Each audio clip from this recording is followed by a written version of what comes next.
अब तक हम लोगों ने देखा है कि हाइगन प्रिंसिपल में भी और यंग डबल स्लिट एक्सपेरिमेंट में भी हम लोगों ने इस चीज़ को काफ़ी हद तक देखा है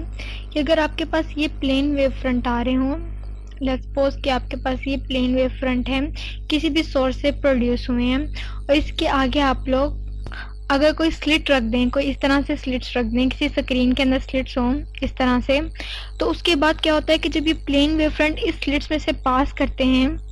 तो ये इनके एजेस के अक्रॉस बेंड होना शुरू हो जाते हैं। जैसे कि अगर इसे मैं नेमिंग कर लूँ, ये ए है, ये बी, ये सी, ये डी और ये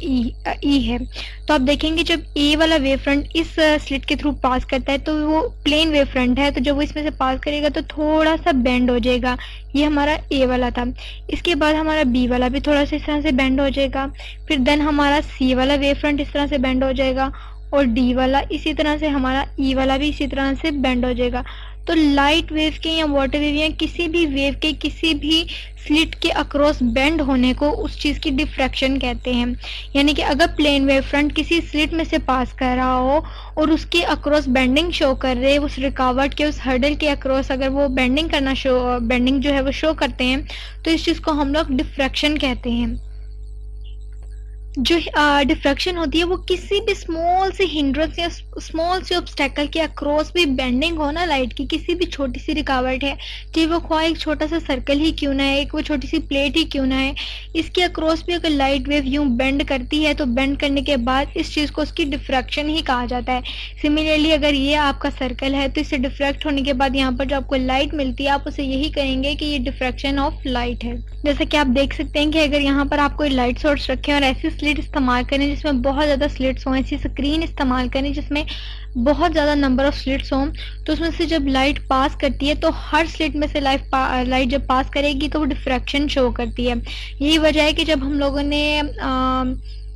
यंग्स का एक्सपेरिमेंट किया था तो हम लोगों ने डबल स्लिट्स भी इस्तेमाल की थी। एक स्लिट के आगे हम लोगों ने मजीद एक स्लिट लगाई थी, तो जब ये वेव फ्रंट उसमें से पास की थी तो इन्होंने डबल डिफ्रैक्शन शो की थी, और उस डबल डिफ्रैक्शन की वजह से हमारे पास इंटरफेरेंस हुई थी जो कंस्ट्रक्टिव भी थी और डिस्ट्रक्टिव भी थी। इसी तरह जब प्रिज्म में से लाइट पास करती है तो वो भी डिफ्रैक्शन शो करती है। डिफ्रैक्शन किसी भी चीज़ से हो सकती है, कोई एक स्मॉल सा ऑब्स्टेकल भी हो सकता है। लेट्स सपोज कि ये आपका सोर्स है,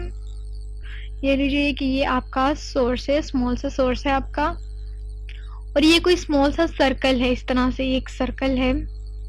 तो जब लाइट वेव्स इस सोर्स से पड़ती हैं, इसकी एज पर आकर पड़ती हैं और एज से टकराने के बाद जब वापस यूं बेंड होती हैं, तो यहाँ पर भी जो इंटरफेरेंस होती है उसे हम लोग डिफ्रैक्शन ही कहते हैं कि ये भी डिफ्रैक्शन ही हुई है। यानी कि किसी भी स्मॉल ऑब्स्टेकल से टकराने के बाद भी लाइट जब कर्व करके आपस में दोबारा मिलती है तो वो डिफ्रैक्शन ही शो करती है। सिमिलरली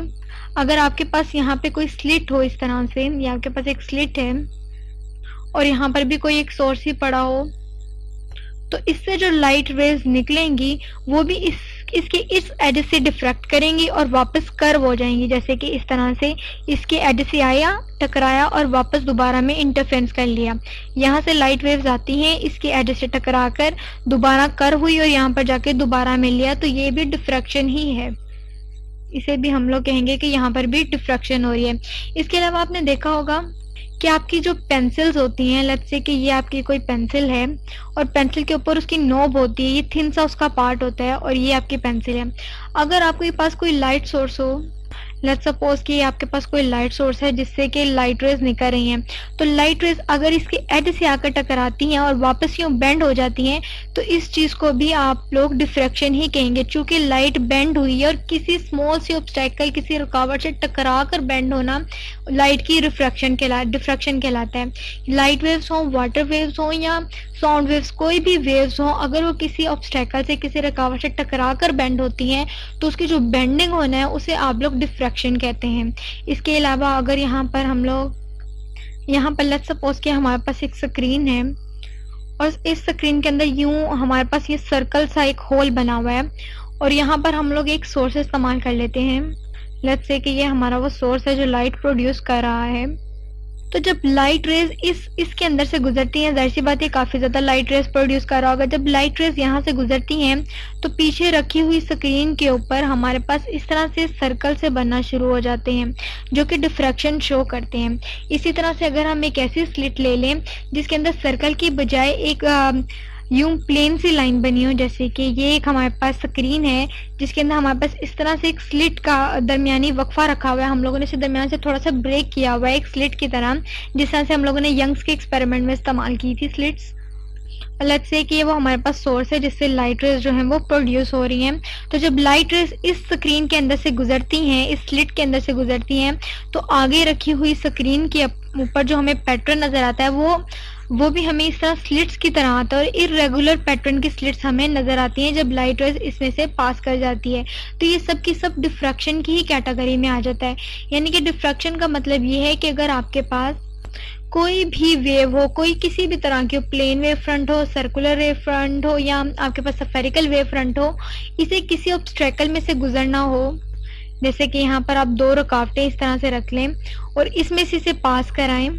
तो इस तरह से इनका जो बेंड होना है, यानी कि बेंड होकर जब ये वापस इस तरह से आती हैं, इनकी वेवलेंथ में कोई फर्क नहीं पड़ता, क्योंकि ये थोड़ा सा आप कर्व पाथ इस्तेमाल कर लेती हैं। तो अगर कोई चीज ये है, अगर इसकी 7 मीटर लेंथ है, तो जब ये कर्व की शक्ल में आती है तब भी इसकी जो लेंथ है वो 7 मीटर ही रहती है। फर्क सिर्फ इतना पड़ता है कि अब इसका जो वो रास्ता है वो थोड़ा सा इसने बेंड कर लिया, ये थोड़े से कर्व की शक्ल में आ गया है। और जब लाइट वेव्स जो है वो प्लेन वेव फ्रंट से इस तरह से कर्व में आए किसी ऑब्स्ट्रैकल या किसी भी हिडन से या किसी भी रुकावट से टकराने के बाद, तो उनका ये जो बेंड होना होता है इसे हम लोग डिफ्रैक्शन कहते हैं। तो ये जो सब की सब चीजें आप देख सकते हैं कि स्क्रीन से भी जब डिफ्रैक्शन हो रही है किसी लाइट वेव की, यहाँ पे आपके पास सोर्स है और इस स्क्रीन से गुजरा है, तो इस तरह से आपके पास लाइट की डिफ्रैक्शन आ जाती है। तो डिफ्रैक्शन किसी भी चीज की हो सकती है किसी भी रुकावट से टकराने के बाद। लेकिन डिफ्रैक्शन और इंटरफेरेंस में कुछ चीजों का फर्क भी है। जो इंटरफेरेंस होती है उसमें जो हमारे पास कंस्ट्रक्टिव एंड डिस्ट्रक्टिव इंटरफेरेंस बनती है, उनकी जो इंटेंसिटी होती है वो इक्वली होती है, जबकि हमारे पास जो डिफ्रैक्शन में इंटरफेरेंस से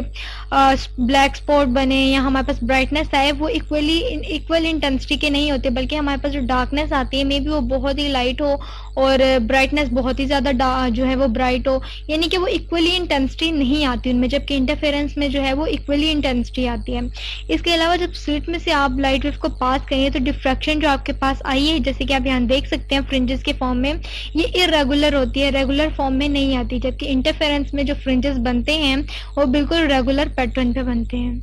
तो ये डिफ्रैक्शन के बारे में था कि लाइट वेव किस तरह से डिफ्रैक्शन शो करती है। लाइट वेव और वाटर वेव और साउंड वेव सभी डिफ्रैक्शन करते हैं, लेकिन लाइट वेव के डिफ्रैक्शन में थोड़ा सा फर्क है। लाइट वेव इस तरह से डिफ्रैक्ट करती है, जैसे कि मैंने आपको एक सर्कल की एग्जांपल दी है, एक स्लिट की एग्जांपल दी है, एक पेंसिल की है, और एक स्क्रीन के अंदर होल करके स्क्रीन के अंदर एक स्लिट रखकर भी डिफ्रैक्शन को समझाना चाहा है। होप सो कि आपको काफी हद तक डिफ्रैक्शन के बारे में समझ आ चुका होगा कि डिफ्रैक्शन किसी भी वेव का किसी भी हिडन्स या किसी भी रुकावट के अक्रॉस मुड़ जाने को, अपना जो पाथ है उसको चेंज करके कर्व पाथ में ले आने को हम जो है लाइट की डिफ्रैक्शन कहते हैं।